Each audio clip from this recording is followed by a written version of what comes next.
everybody. I'm sorry I haven't gotten a chance to post more videos or really anything lately. Life got kind of busy, a little bit crazy.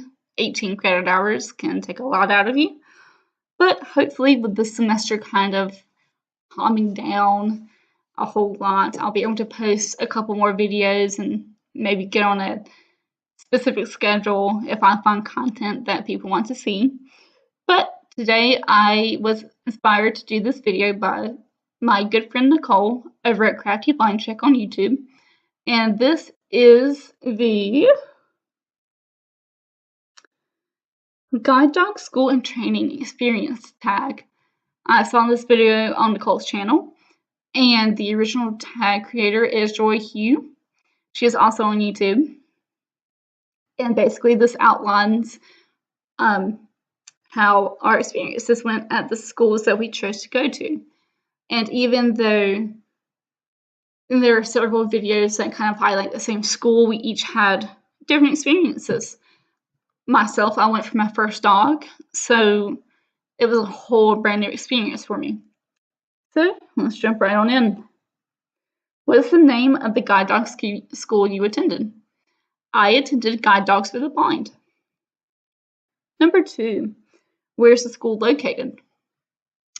They have their main campus, which is a beautiful campus, in San Rafael, California. And they also have a campus in Boring, Oregon, which I've never been to the Oregon campus, but I assume it's just as beautiful as the California campus. Number 3, briefly describe your application process from start to finish. Include dates if possible. So it's been a hot minute. I applied when I was in my super senior year at high school, well, early college. So I was trying to get things in line to go out that summer to train with a dog. Initially, I went with a different school, and it was a much smaller school that did exclusively in-home training, which honestly I was terrified of leaving home. The year before, I had a very bad accident. I had a horrible surgery to fix a problem that had been hidden for a very long time. And after that, I did not want to leave home. California was extremely far, and there was no way that I was going to go anywhere else. I wanted to do in-home training. Well, with the school being much smaller and exclusively doing in-home training, their timeline didn't fit in great with my timeline. And eventually, I was talked into applying to Guide Dogs for the Blind. And I sucked it up. I said, well, okay, I'll do it. I might not like it, but I'll do it. So I went online. I did the online application, and they were great about having accessible applications for everybody. You could request large print, braille, or you could do it online, which is what I did. So I did the online application, and from there they did kind of like a phone interview. And that happened probably the span of 2 weeks. And during those 2 weeks, I was also collecting information from my O&M specialist, my eye specialist, my primary care physician. So, getting all the necessary health forms in and such.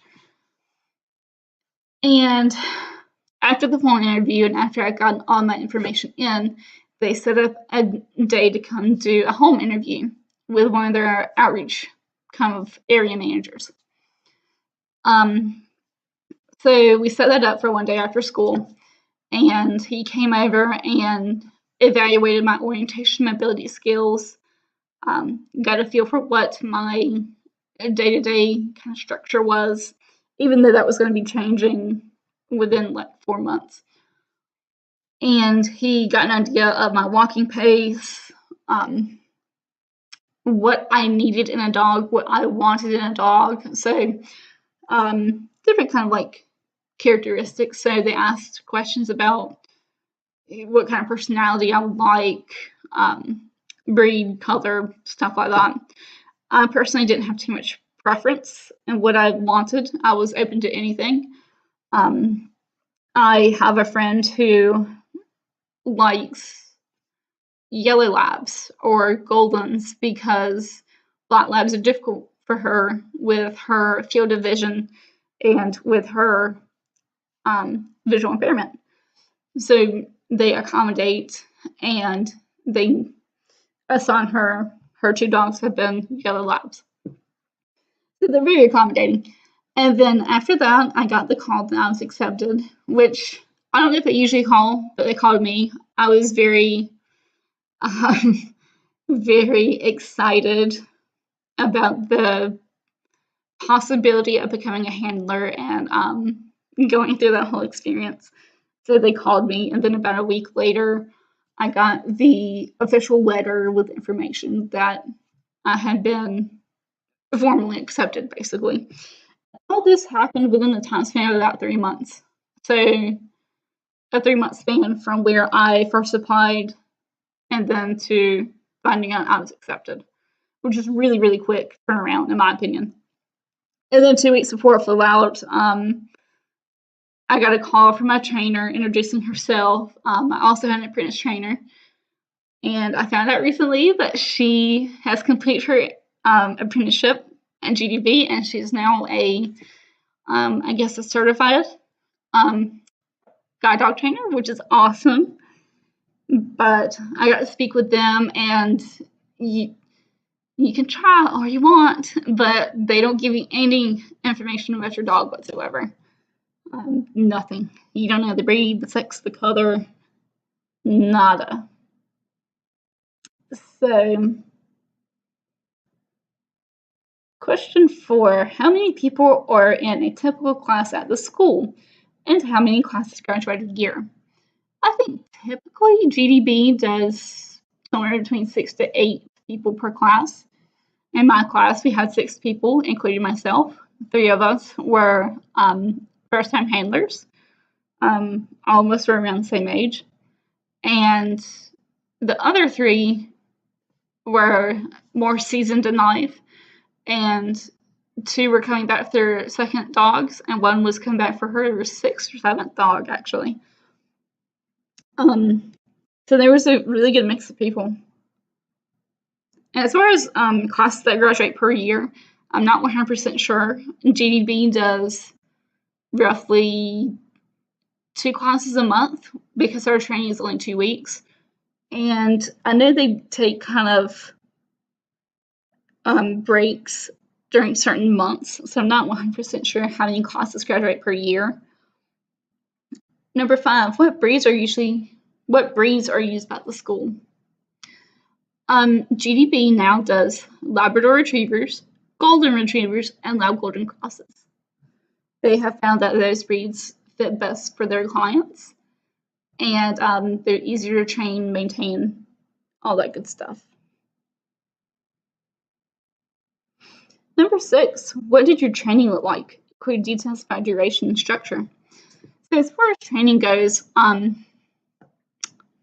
believe, so training starts before we even get our dog. We do a lot of Juno work, a lot of working on commands, how to do proper corrections, when to implement corrections, body positioning, hand signals, all that before we even get the dog.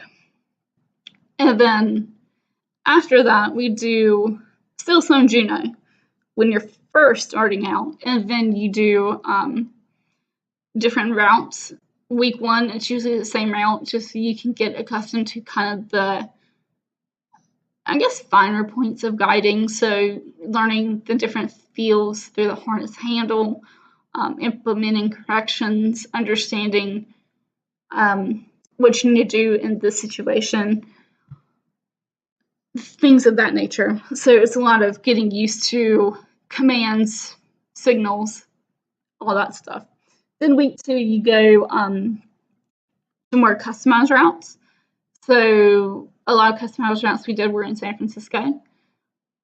And based on kind of like what your life looks like, then they make routes that kind of fit into your lifestyle, which is awesome.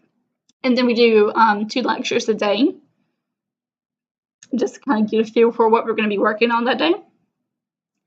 And then usually you can choose to do like a afternoon/night route, which is helpful since a lot of people can have more useful vision during the day, but that kind of drops off at night.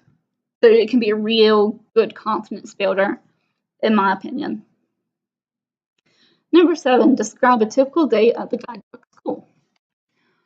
So you fly in on Saturday, and Saturday is spent acclimating to the school, cafeteria, all that good stuff. And then it was, I believe, Sunday was when I got Truly. Oh, no, wait, I flew in Sunday. Sunday was spent getting to know the campus. Monday was dog day. So those 2 days were kind of different. But the real schedule starts Tuesday. So you wake up, depending on how quick you are with getting ready. Breakfast is served at 7:30, so you need to feed your dog, water your dog, relieve, and then get yourself ready for breakfast. And that,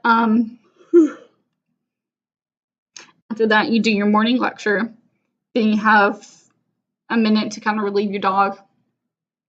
And then you go out on your morning route and you switch off. So while one of you is doing the route, your partner, your other handler, is going to be sitting at the lounge, kind of just hanging out. And then from there, you go back to campus, you have lunch, you have kind of a small break, you relieve your dog again, and you go to the second lecture, which is the afternoon lecture, and then you go back out on a whole nother route. And that kind of repeats. You have dinner about 5:30ish, and then you go back to your room and you're done for the day. You can hang out, do whatever you want to.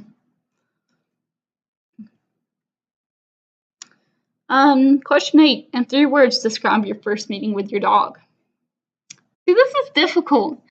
I was a first-time handler. I didn't know what to expect or really what to feel. I mean, the first word that comes to mind is emotional. I didn't know how my girl was going to change my life.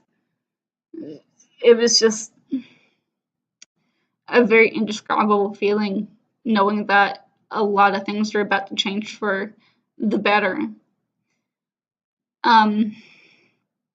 So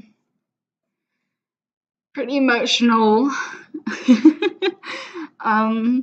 Very grateful. I was grateful to have this wonderful dog that had came running and wagging into my life. I'm grateful for her puppy raisers. I'm grateful for the school financially taking care of things, essentially providing me everything free of charge. Her harness, housing, food, travel there and back. So exceptionally grateful for all that. And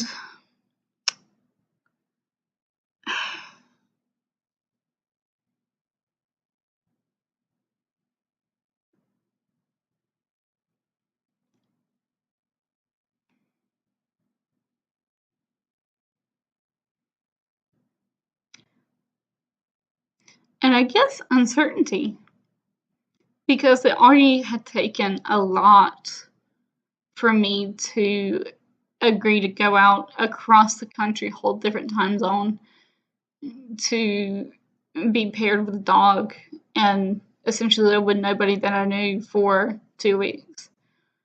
And just that step was huge for me. And I didn't know how she was going to change my life, the adventures we were going to eventually go on, our ability to kind of read each other as a team. I didn't know how that was going to progress I didn't know how how difficult the general public could be to kind of handle. I didn't know that I was going to be thrust into the world of a different kind of advocating. So things like that. But it's, for me, it was just part of my experience, and sometimes it still is part of that experience of being a handler. Number 9, what reinforcers are used, both positive and negative? In other words, how are the dogs rewarded and corrected? So GDB does a lot of positive reinforcement. So clicker training, providing kibble treats, which are taken out of the rations for that dog so they can work for that kibble. So a lot of positive reinforcement. We also do leash cues, so just putting pressure on the leash to kind of let the dog know that you need to go a certain way, or they need to get their focus back on you. We do a lot of physical praise and verbal praise as well, so pets and good girls and good jobs and stuff like that. And we do something called a timeout, which, say truly, if she's distracted sniffing at something, you drop the handle, you take the leash in your right hand, and you move your hand down to kind of like the area of braid towards the bottom where the leash is connected to her collar, and you just stand there for 10 seconds. You don't talk, you don't make eye contact, you don't pet, you do nothing. And that kind of lets the dog know that, hey, they need to refocus. And it works really well. And we use that for kind of like non-dire situations, I guess. So situations where we know we're safe and the dog is safe. It's a really effective tool. And then the very last thing that we have in our disposal is a leash correction, which, as far as I know, all dogs now at GDB use a martingale collar. So it has an area of chain and then a live ring that you attach your leash to, and when it's pulled, it kind of tightens, not too tight because the fabric is there to prevent like the collar getting too tight, but it's pulled so the dog kind of feels a gentle squeeze and they hear the clink of the chain and it's immediately released. So it's a very quick action. It does not hurt the dog. We are trained how to do it properly. And that's just kind of like a, hey, you really need to get back on track. And you would use those for situations that could become more dangerous, or you've done the hierarchy of corrections and they're just still very much so distracted. So it's kind of like the last kind of correction that we have at our disposal. And then they always tell us that after that distraction, once they're returned back to their working pace and they're on task, you stop and reward. And along too with that reward system, the first few days when you're a new team, you reward almost constantly, really, for everything that they do. And that's just to kind of build the relationship a little bit, for them to learn the handler, for the handler to learn them. And then as you progress forward in your relationship, you can move to kind of a variable ratio of reinforcement, which is basically treating every so often on a variable. So you're not going to treat every time that Truly stops at a curb. You're going to treat when she does it to a T perfectly, like no errors whatsoever. And even then, you can, kind of randomize it a little bit too. Currently, we don't use hardly any food reward at all. We'll use it during clicker training when she's learning new skills, and we'll do it on kind of difficult routes routes with a lot of dog distractions and such, but we don't really use it too much anymore. Number 10, what was the easiest part of training? For me, I believe the easiest part of training was learning the nuances of understanding guide work and kind of learning guide work and commands, positioning, all that in general. I picked up on it exceptionally quickly, and it came very naturally for me. So it wasn't hard for me at all. And then I really enjoyed being part of what I call the GDB family. So I loved all of my classmates. I still try to keep up with most of my classmates. And the staff there was just amazing. And that was opened me up to a whole new family of guide dog handlers and also service dog handlers as well. Number 11, what was the most difficult part of training? So one thing that was difficult for me was a couple of days before graduation, our primary instructor had to kind of step aside and go get ready for her wedding, which is awesome. It was a great day. She was so beautiful, so happy, but she couldn't finish out those last few days with us.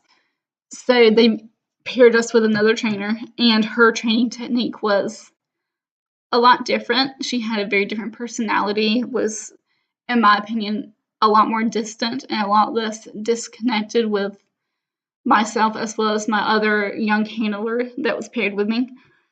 So that was difficult. And it was hard because I was still a new handler, and by that point, physically I was hurting, mentally I was exhausted, physically I was exhausted. So that was tough. It was tough having to quickly adjust to that kind of new person that was so drastically different. But we still had our apprentice trainer, and she was just magnificent. And also just the physical aspect of everything, I had to very quickly learn how to walk very fast, and that hurt. I used muscles I didn't even know I had. But it does take a toll on your body if you're not used to the lifestyle. And we walked a ton. We walked so much. But it was well worth it. Number 12, what was your favorite or most memorable moment of training? Oh man, there were so many. Oh, so many. I come from the South, so some of the food that we eat is very different from some of the food that is the norm over in California. So my first experience was with vegan cinnamon rolls. I didn't know that there was a such thing as vegan cinnamon rolls, but they turned out to be pretty good. Loaded up with some peanut butter, some Oreos, all that good stuff, and good to go. So we had several of those. They were really good, and our trainer introduced us to the place. And then the second experience I had was one evening. So like every day they bring out a list of kind of like menu choices for the next day, and you essentially say what you want to eat. Well, for breakfast one morning, one option was biscuits and gravy. And oh boy, was I excited for some good old white sausage gravy and biscuits. Oh, that next morning I was disappointed. It was a very runny, almost, I guess, like a red-eye gravy. I mean, the biscuits they were all right, but I was, this country girl was disappointed. I was so sad. And that's when I learned my lesson. I also learned about skirt steaks while I was out there. And apparently they farm deer. There are literal farms for deer, for white-tailed deer. I was like, okay, good to know. And then, another memory I have from that class is we all gave our dogs jobs. So it truly was kind of like the collegiate valedictorian and, researcher almost. We had a cheerleader. We had like an athlete. We had a truck driver. We had kind of like a fashionista type diva. So those were good times. And then one training faux pas was it was on one of the last days we were out on Berkeley's campus, and Truly saw a squirrel on the way back to the van, and she veered quickly left. I kept going straight. It scared the literal crap out of me. Well, maybe not literal, but scared me pretty good. Yeah, so she hasn't gone after another squirrel again. She's kept her head on straight. But that was just kind of like a, kind of one of those memories that makes you shudder a little bit. Overall, to me, it was a wonderful experience. It's kind of funny. I feel like all of us worry about if our dog is going to have like this outlandish name. And personally, I thought Trilly was a weird name at first. I was like, oh, that's kind of strange. But as I got to know her over the next like 2 days, it just clicked. It seemed to fit her perfectly. But that's always kind of like a worry for a couple of handlers I know. And for me personally, just being away from home, so far, far away from home, all by myself for the first time was crazy. I was worried about if I was going to like the food, if I was going to be able to sleep great, different stuff like that. As far as the food goes, fantastic food, and they were very accommodating. There were days where I didn't want any of the breakfast choices, so I just said, I'll get a grilled cheese. And it was the good grilled cheese too. It had like the nice cheddar. It didn't have like the fake American cheese. Oh, wonderful. And then sleep, as far as sleep goes, they wear you out. So you have no problem at all sleeping. Yeah, but I mean, that was my experience, and it's been a wonderful experience. I have met so many people, so many wonderful, wonderful people through guide dogs, and of course, the most important thing that I gained from my whole experiences in my living room now. I sleep on the couch and just hanging out, and she'll be 5 this year, and she has changed my life for the better. And we have a whole lot of new and exciting things coming up. I'm moving into an apartment off campus this year. It's my senior year at ECU, so I'll be graduating this year, and Truly will be dressed to the nines. We're thinking a custom collar and a custom leash, kind of with ECU's colors. Possibly a cap. Don't know yet, but really, I would not be the person I am today without her. She has given me the confidence to find out who I really am and to go out and explore and talk to people. She's introduced me to a world of advocating, which I enjoy. And she has shown me things that I wouldn't necessarily have liked to see or been a part of. But she has also, at the same time, shown me much better things. And I'm very grateful for that. So I want to give a quick shout out to Nicole. Thank you for giving me the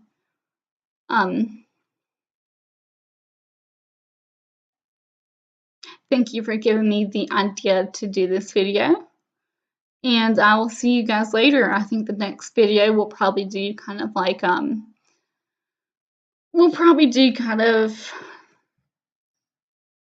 adapting to new living environments / new routes / exploring different areas. And as always, if there's any kind of content that you would like to see, you just have to comment below or hit me up on Facebook or Instagram, and we will see what we can do about that. So have a great night, y'all.